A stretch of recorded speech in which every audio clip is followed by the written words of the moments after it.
Okay, so we will be doing here question number 1.12 from Reader, which I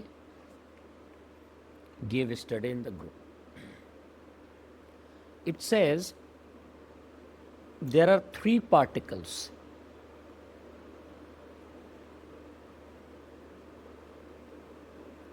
They are chasing each other.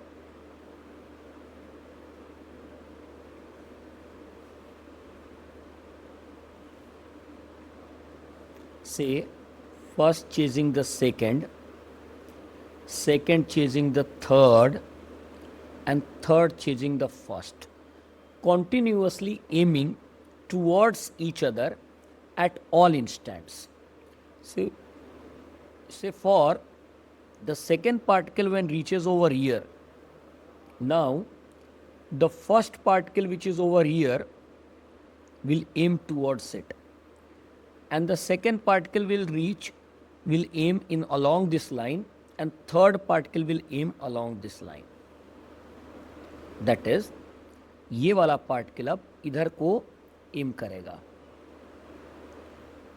ये वाला इधर M करेगा और ये वाला इधर एम करेगा. तो फिर थोड़ी देर बाद क्या होगा, फिर थोड़ी देर बाद अब नए पाथ्स कौन से हो जाएंगे, तो ये वाले का पाथ ये हो गया, इनका पाथ ये हो गया और इनका पाथ ये हो गया. यस, तो इससे हमको क्या मिला, तो इससे ये पता लग रहा है कि okay the triangle is rotating. Triangle जो है ना एक पर्टिकुलर सीक्वेंस में रोटेट कर रहा है, and simultaneously the sides of the triangle, the edge length is decreasing. Correct है. तो ये क्वेश्चन स्पेसिफिकली डिजाइंड है एक पर्टिकुलर लेसन देने के लिए. ओके, तो ग्रेजुअली जैसे जैसे ट्रायंगल का साइज छोटा होता जाएगा, where will the particles meet, the particles will ultimately meet, as you can guess, at the center. Now, if the edge length was A as given in the question, it says how much time it will take for the particles to meet. तो सुनिए, हम लोग इसको जरा basic तरीके से लेते हैं. ठीक, बेसिक तरीके से, दैट इज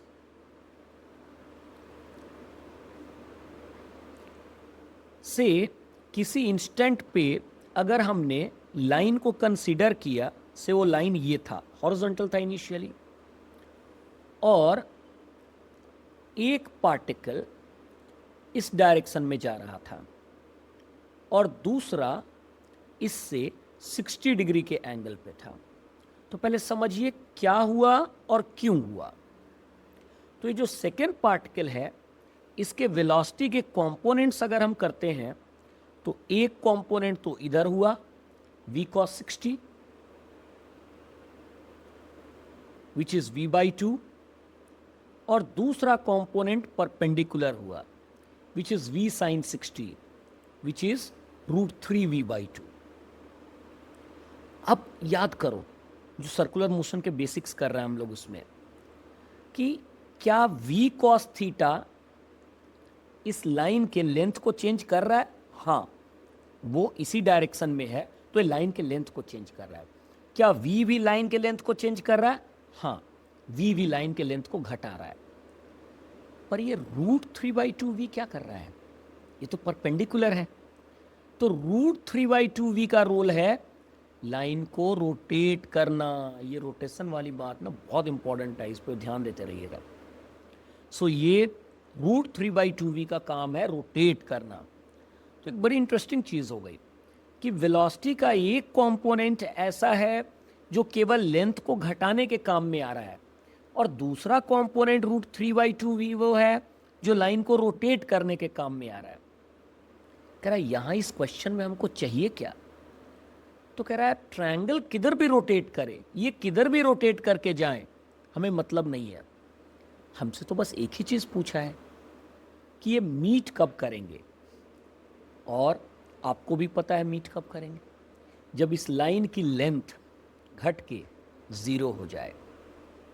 सो अब ट्रायंगल चाहे किसी भी डायरेक्शन में हो, एज लेंथ किसी भी सेंस में हो, एक का वेलोसिटी इसी डायरेक्शन में है, दूसरे के वेलोसिटी का जो इधर कंपोनेंट है वो है v cos 60, that is v/2। तो इस लाइन को डिक्रीज करने वाला रेट क्या है, तो एक घटा रहे हैं इसको v से, दूसरा घटा रहे हैं इसको v/2 से। फॉर्मूला लिख के भी जोड़ सकते थे पर क्या ज़रूरत है, दोनों जोड़ दो, यही क्या मिला 3v/2। तो कह रहा है ट्रायंगल्स के शेप या ओरिएंटेशन रोटेट हो रहे हैं, that there is a reason for it, ये √3/2 भी उसके लिए वजह है। कह रहा होने दो, हमें रोटेशन नहीं देखना, हमें देखना है लाइन का लेंथ कैसे डिक्रीज हो रहा है और कितने से डिक्रीज हो रहा है। सो वो तो डिक्रीज हो रहा है 3/2v से। तो अब टाइम क्या लगेगा, तो कह रहा है ट्रायंगल चाहे किसी भी ओरिएंटेशन में जाए, हर समय आप देखेंगे कि लाइन चाहे किधर भी टर्न करे, एक वेलोसिटी इधर ही है और दूसरे की वेलोसिटी का कंपोनेंट इस डायरेक्शन में v/2 ही है। मतलब ट्रायंगल के रोटेट होने से कोई फर्क नहीं पड़ रहा, लाइन ज्वाइनिंग इसी रेट से घट रहा है हमेशा। So time taken is simple, ए हमारा पहले लेंथ था और 3v/2 से ये लेंथ घट रहा है। So answer is 2a/3v, that's it. तो ये एक इंपॉर्टेंट लेसन है कि आई नीड टू नो कि कौन सा कंपोनेंट वेलोसिटी का डिस्टेंस को कम करने या बढ़ाने में जा रहा है और कौन सा कंपोनेंट वेलोसिटी का रोटेट करने में जा रहा है, और क्वेश्चन में हमको क्या चाहिए वो इंपॉर्टेंट है। तो रोटेशन से डरो मत, इंजॉय करो।